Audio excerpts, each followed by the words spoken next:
বিএনপির চেয়ারপারসন তারেক রহমান বৈঠক করতে যাচ্ছেন যমুনাতে প্রধান উপদেষ্টার সঙ্গে। নিঃসন্দেহে এই বৈঠকের দিকে দেশের অসংখ্য মানুষের চোখ থাকবে। এটি খুবই স্বাভাবিকভাবে ধরে নেওয়া যায় যে এটি নিছক কোনো সৌজন্য সাক্ষাৎ নয় প্রধান উপদেষ্টা ডক্টর মোহাম্মদ ইউনূসের সঙ্গে তারেক রহমানের।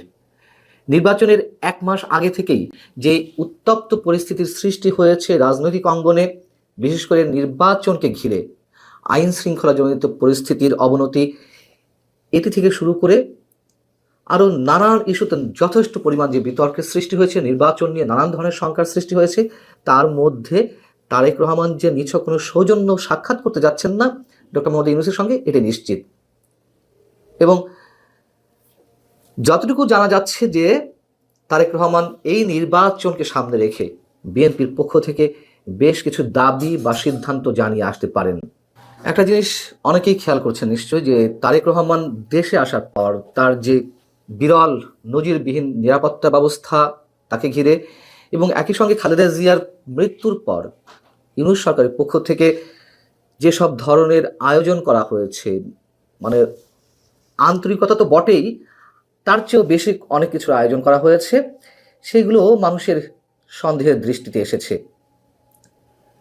অনেকের মতে যে এর পেছনে নির্বাচন কেন্দ্রিক কোনো ধরনের কোনো বিশেষ উদ্দেশ্য আছে কিনা, অর্থাৎ বিএনপি কিংবা তারেক রহমান অথবা আমাদের প্রয়াত সাবেক প্রধানমন্ত্রী খালেদা জিয়াকে কেন্দ্র করে যা কিছু হয়েছে, এসব দেখানোর পাশাপাশি অন্য কারোর বিশেষ কোনো উদ্দেশ্য রয়েছে কিনা এই নির্বাচনে বিশেষ ডিজাইনের মাধ্যমে অন্য কোনো বিশেষ শক্তিকে ক্ষমতায় আনার, এমন গুঞ্জনও শুরু হয়েছে।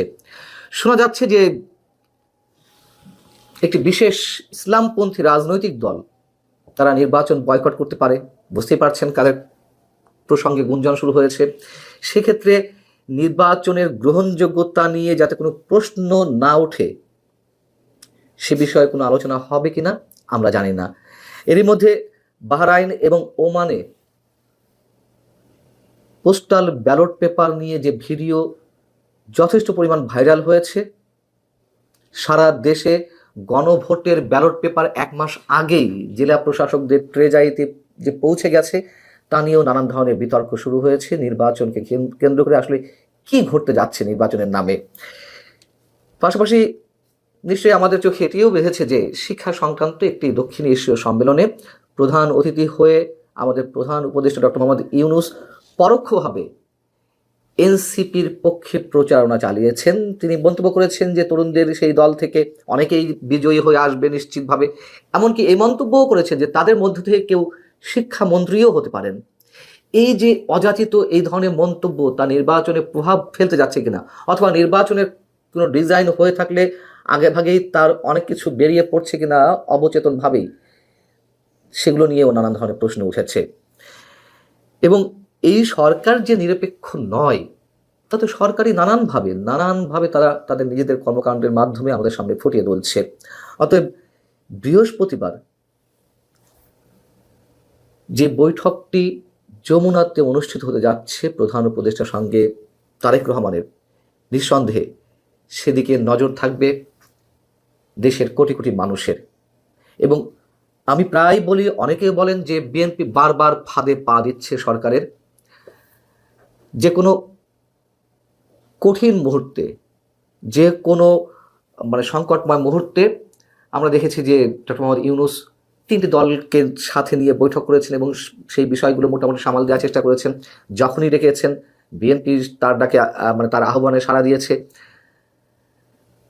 এবং পরবর্তী দেখা যাচ্ছে যে আবার কোনো কোনো বিষয়ে সরকারের সঙ্গে দূরত্ব সৃষ্টি হয়েছে। আবার কোনো একটা সমস্যা পরে তাদেরকে ডেকে নিয়ে মোটামুটি চা নাস্তা খেয়ে সব কিছু আলোচনার মাধ্যমে সব সমাধান হয়ে যায়।